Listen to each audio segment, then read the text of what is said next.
Hi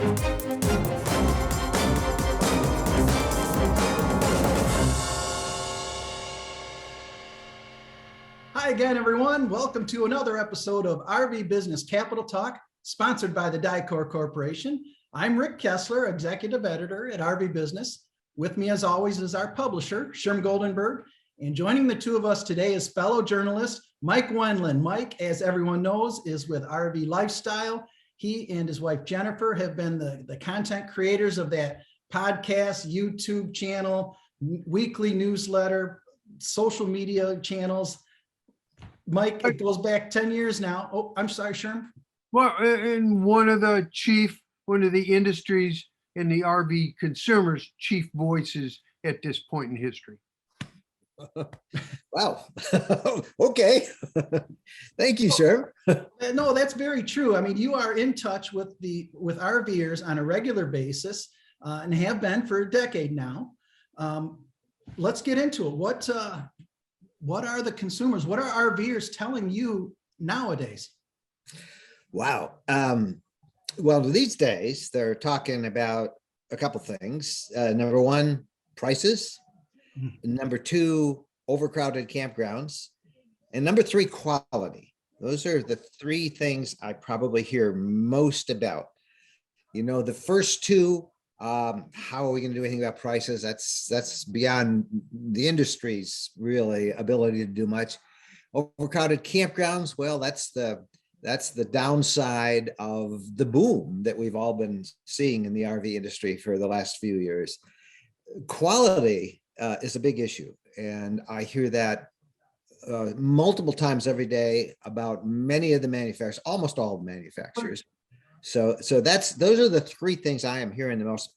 With that, though, I want to say that everybody's still, I'm not hearing a lot of people dropping out because of any of those issues, but they are much more vocal than they were 10 years ago. So go back a half step. Crowded campgrounds. We're hearing this fairly regularly now. How bad, if that's the term, is it? Well, there are still campsites. You can still get a campsite. You just are going to have a heck of a time getting one on a weekend in a popular area around a lake, around a resort, around a vacation thing. Most of those have been booked up for several months now. And that is a source of great frustration for a lot of people who every year plan, 2 weeks in July around Yellowstone or Montana or someplace that is a big destination spot. They're gone from KOA to the family, Yogi Berra family ones to many of the mom and pop ones. State parks. Which one? And state parks. Public state parks are insane. They're just all booked up, and a lot of the state parks are finding people are doing multiple bookings. They'll book at 2 or 3 state parks so they can be sure they have one wherever they want to go, and then they're not canceling spots, and it's a mess. But why has this occurred, Mike? I mean, why suddenly? You guys, you just look at the statistics you guys publish every day about RV sales, about RV demand, about the whole allure of camping, be it from the van lifers to those who are retiring to those who say they want to go out in full time. At least in the decade we have been actively doing this as journalists, I've never seen demand like this for camping and for RVs. So it's a good news, bad news situation where you're saying? It's a result of the good for the industry.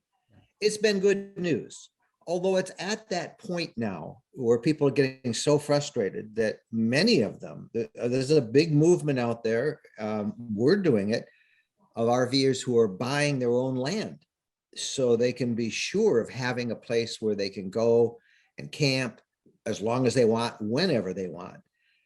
This trend, we noticed it about a year ago, and it has really continued to grow and grow and grow. Mike, I think. Go ahead. Well, I know you've said on your podcast that you have that land in Tennessee. I think it was 5 acres. Yeah, not much, but yeah. Well, that's plenty good, right? Yes. you still want to try and find something up in Michigan, I believe. Yeah, we're looking for Michigan.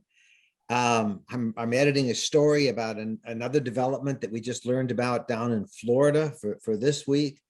And I'm hearing from a lot of RVers, there's a lot of them that are talking about forming some sort of an association where our RV property owners can swap locations with others. I think that's really good stuff. It shows how interesting the industry is, and it's a response right now for a pretty intuitive, a pretty innovative response to the difficulty of finding traditional campsites. And it comes at the same time as Harvest Hosts and Outdoorsy, Yeah, which are private land places for people to have a spend over a day or two. yeah. Well, it's phenomenal. I mean, It is. So it is a good news, bad news thing. And the interest is out there. I mean, there's so it just continues despite, you're seeing these gasoline prices crop up there. Yeah. I know it was like that back in the last time around, the last time the industry went through a downturn. It's not having that downturn that I'm seeing at this point. With the influx of RVers, the overwhelming influx of RVers, is that probably the biggest difference between when you and Jennifer started out 10 years ago? I think that, and I think the fact that many of them are younger. For a while, I was saying, this whole movement towards the millenniums, that's just the industry hiring young marketing people, which they do, who have no experience, who are marketing to their own age group. And for a while, that was my thought. But we've definitely noticed in the last couple of years that the age has come down. That van life movement has been very popular. The ability to work remotely has just had a huge effect on the industry because people, wow, I can actually work from an RV or wherever I can find a spot to stay. And along with that has come a resurgence in boondocking and finding spots on federal land where you can stay for free or next to free without hookups. The industry has really responded well, I think, to that with lithium batteries, with solar, with much more efficient RVs in terms of their power management. So it's just been a really exciting time to be a part of all this and enjoying it yourself. Starlink, which I just picked up the Starlink system. This thing is absolutely amazing. Tell me about that. Tell me about that. Well, that's Elon Musk, the richest guy in the world. Amazon. Amazon is trying to compete with him right now, but he's way ahead. He's building a constellation of which will eventually be tens of thousands of low Earth orbiting satellites that will provide almost unheard of speeds for most of us in terms of internet access. For a while, it was just with houses, but just recently we're seeing now the first use of it in mobile use, which is a perfect thing for RVers. I just picked up my system. I got my system a couple of weeks ago. My first test of it was like 4 times faster than anything I get on cable TV. And that was on my RV sitting out on the beach shore someplace.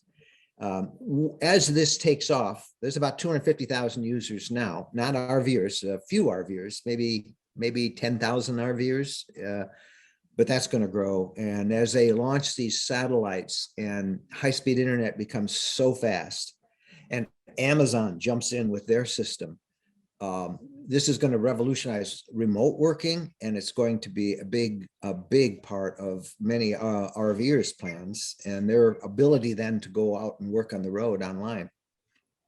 We've seen on the actually in your own shows that on your postings that you had you're in the process of acquiring a new recreation vehicle. What's with that? Well, we have had, even before we started doing this as kind of a business, we started off with a 13-foot travel trailer. We did a pop-up trailer. Our kids grew. We all worked, did our work thing. And then, when we started this 10 years ago, we went through a number of Class Bs. We've had a couple of Class Cs. And what we've realized as our audience has grown is that I had kind of limited experience with just that Class B world. And so, although I knew a little bit about towing a trailer and I knew about pop-ups, and we had done a lot of tenting as well, I needed to know more. So we went to Class Cs. We've enjoyed 2 of those. We've just ordered a 5th wheel, which will be the first, which is a big change for us. We fell in love with one we saw at the Tampa show, and we'll be picking that up at the end of the month. And we see using that as kind of a condo on wheels, a cottage on wheels, and we will keep that on the property that we're developing as kind of like our own little RV retreat in Tennessee and maybe in Michigan. And then we still want to have another smaller RV. So we have ordered and have had ordered for almost 2 years now a Class C leisure travel van on the Spinner chassis. So it's a bit, we tend to change RVs about every 2 or 3 years. Okay. And our goal has been so we can be familiar with gas RVs, diesel RVs, and all sorts of different platforms. The only thing we haven't been in and had yet is a Class A, but we're working our way up that way. So maybe we'll try one of those sometime as well. I don't want to put you on the spot. But what kind of a 5th wheel? We're buying an Arcadia, a 32.5-foot Arcadia from Keystone. Yeah. Was your RV model of the year. That was what really caught my attention, because I had RVBusiness model of RV, the Arcadia. So if I don't like it, I'm calling you, Sherman. Yeah, do that. Call Rick. Okay. Well, Mike, I got to ask you, because you've had this on your podcast last several episodes. Did you find a truck? I'm going to do a whole podcast episode very soon on this. It is, in my opinion, you always got a legal guys always told me you have to say it's in my opinion, but based on 2 months of trying to find a truck, I think one of the biggest scandals out there is the incredible, I would argue, unethical markups that most automobile dealers are charging for heavy duty trucks. New. They're almost all, not all, there's some very ethical ones still out there, but I visited one here in Florida a couple weeks ago, brand new, full MSRP, which is $80,000 on the truck.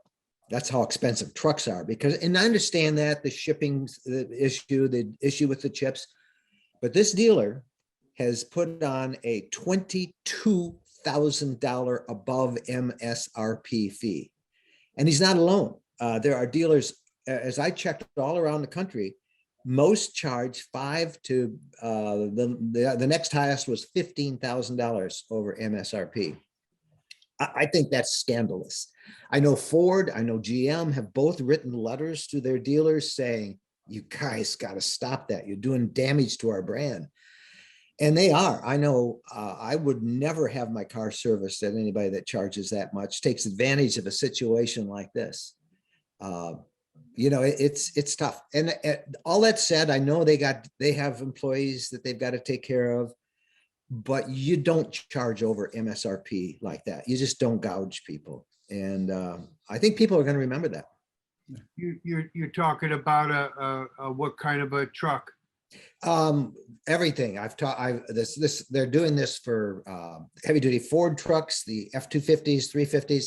They're doing it for the 2500 Silverados. They're doing this for the 2500 Dodge Rams. They're doing it on the Sierras. I've checked all across the country like that, and the majority of truck dealers are car dealers that sell those trucks. The majority of them are charging over MSRP. Very interesting. The dealers, the companies don't like it. I think that the fallout of that will eventually catch them. That said, Ford, I'm told, just closed all new orders for the rest of the year on their heavy duty trucks because they can't get those chips. So that's a big issue. And I think it's issue that is going to take an effect on the RV industry as well.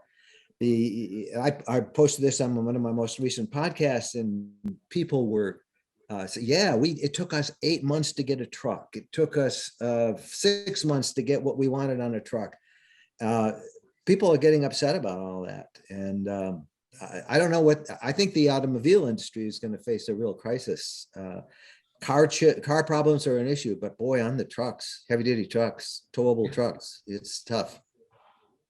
Rick, we're about there on the clock. It's been a great interview, by the way. We got to do this again. Anytime. I love doing it with you guys. Mike's a good talker, thinker as well. Wait. So, Rick, take it. All right, Mike, before we do sign off, please tell Jennifer hello from us. I will. She is out doing some running around.